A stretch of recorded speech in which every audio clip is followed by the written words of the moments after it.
हिंदू धर्म ग्रंथों के अनुसार श्री हनुमान जी का जन्म चैत्र मास के पूर्णिमा में मंगलवार के दिन हुआ था। हनुमान जी की माता का नाम अंजनी और पिता का नाम केसरी था। हनुमान जी को संकट मोचन और पवन पुत्र के नाम से भी पुकारा जाता है। भगवान श्री राम की पूजा आराधना करने से हनुमान जी प्रसन्न होते हैं। वह भगवान श्री राम के भक्तों की हर पीड़ा को दूर करते हैं। ऐसी मान्यता है कि जिस घर में भगवान श्री हनुमान की पूजा आराधना रोज होती है, उस घर में कोई भी नकारात्मक शक्तियों का वास नहीं होता है। क्या आपको पता है कि भगवान श्री हनुमान का जन्म कैसे हुआ?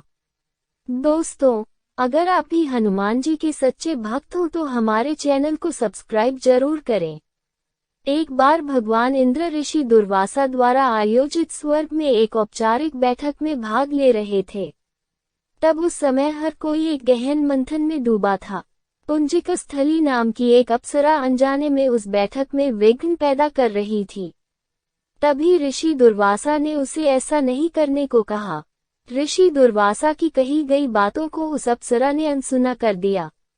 ये देखकर वो नाराज हो गए। तब ऋषि दुर्वासा ने उसे श्राप देते हुए कहा कि तुमने एक बंदर की तरह काम किया है, इसलिए तुम उसी प्रकार एक बंदरिया बन जाओ। ऋषि दुर्वासा के शाप की बात सुनकर अप्सरा को अपनी गलती का एहसास हुआ और वो उनसे रोते हुए क्षमा मांगने लगी। अप्सरा ने ऋषि दुर्वासा से कहा कि हे ऋषि, मुझे क्षमा कर दें। मैं आपको परेशान करने के लिए ये काम नहीं कर रही थी। मुझे इस बात का तनिक भी अंदाजा नहीं था कि मेरी ऐसी मूर्खता का मुझे ऐसा परिणाम मिलेगा।